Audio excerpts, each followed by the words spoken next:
आज हम बात करेंगे एक ऐसे विषय की जो आने वाले समय में हमारी गाड़ियों, हमारी जेब और पर्यावरण तीनों पर बड़ा असर डालने वाला है। यह विषय है इथेनॉल और पेट्रोल। क्या आपने कभी पेट्रोल पंप पर E10, E20 या इथेनॉल ब्लेंड पेट्रोल लिखा देखा है? क्या आप जानते हैं कि इथेनॉल क्या होता है, इसे कैसे बनाया जाता है और इसे पेट्रोल में क्यों मिलाया जाता है? आइए, आसान भाषा में सब समझते हैं। सबसे पहले बात करते हैं पेट्रोल की। पेट्रोल एक जीवाश्म ईंधन है जिसे लाखों साल पुराने जीव जंतुओं और पौधों के अवशेषों से बने कच्चे तेल यानी क्रूड ऑयल को रिफाइन करके तैयार किया जाता है।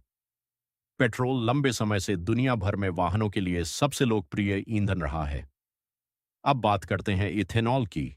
इथेनॉल एक प्रकार का अल्कोहल है जिसे गन्ने के रस, शीरे, मक्का, टूटे हुए चावल और अन्य कृषि उत्पादों से बनाया जाता है।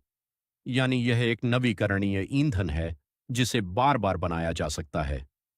सरकार पेट्रोल में इथेनॉल मिलाने पर जोर क्यों दे रही है? पहला कारण है विदेशों से कच्चे तेल का आयात कम करना।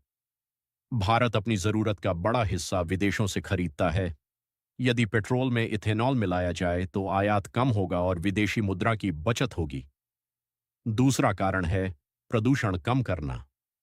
इथेनॉल जलने पर पेट्रोल की तुलना में कम हानिकारक गैसें छोड़ता है, जिससे वायु प्रदूषण कम हो सकता है। तीसरा कारण है किसानों को लाभ। क्योंकि इथेनॉल बनाने के लिए गन्ना, मक्का और अन्य फसलें इस्तेमाल होती हैं, इसलिए किसानों की आय बढ़ाने में भी मदद मिलती है। अब सवाल आता है कि E10 और E20 का मतलब क्या है? E10 का मतलब है 10% इथेनॉल और 90% पेट्रोल। E20 का मतलब है 20% इथेनॉल और 80% पेट्रोल। भारत धीरे धीरे E20 ईंधन को बढ़ावा दे रहा है और कई नई गाड़ियों को इसी हिसाब से तैयार किया जा रहा है। क्या इथेनॉल के केवल फायदे ही हैं? ऐसा नहीं है। इसके कुछ नुकसान भी हैं। इथेनॉल में पेट्रोल की तुलना में ऊर्जा थोड़ी कम होती है, इसलिए कुछ वाहनों में माइलेज थोड़ा कम हो सकता है।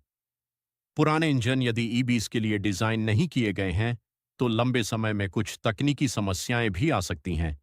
इसलिए हमेशा वाहन निर्माता की सलाह के अनुसार ही ईंधन का उपयोग करना चाहिए। भविष्य की बात करें तो इथेनॉल, इलेक्ट्रिक वाहन, बायोफ्यूल और हाइड्रोजन ये सभी मिलकर आने वाले समय के परिवहन का हिस्सा बन सकते हैं। दुनिया धीरे धीरे ऐसे ईंधनों की ओर बढ़ रही है जो पर्यावरण के लिए बेहतर हों और जीवाश्म ईंधनों पर निर्भरता कम करें। तो दोस्तों, अब आप समझ गए होंगे कि इथेनॉल और पेट्रोल में क्या अंतर है और सरकार इथेनॉल मिश्रित पेट्रोल को क्यों बढ़ावा दे रही है। यह केवल ईंधन का बदलाव नहीं बल्कि ऊर्जा सुरक्षा, किसानों की आय और स्वच्छ पर्यावरण की दिशा में एक महत्वपूर्ण कदम है। अगर आपको यह जानकारी पसंद आई हो तो वीडियो को लाइक करें, अपने दोस्तों के साथ शेयर करें और ऐसे ही रोचक और ज्ञानवर्धक वीडियो देखने के लिए हमारे चैनल को सब्सक्राइब करना न भूलें। धन्यवाद। मिलते हैं अगली वीडियो में।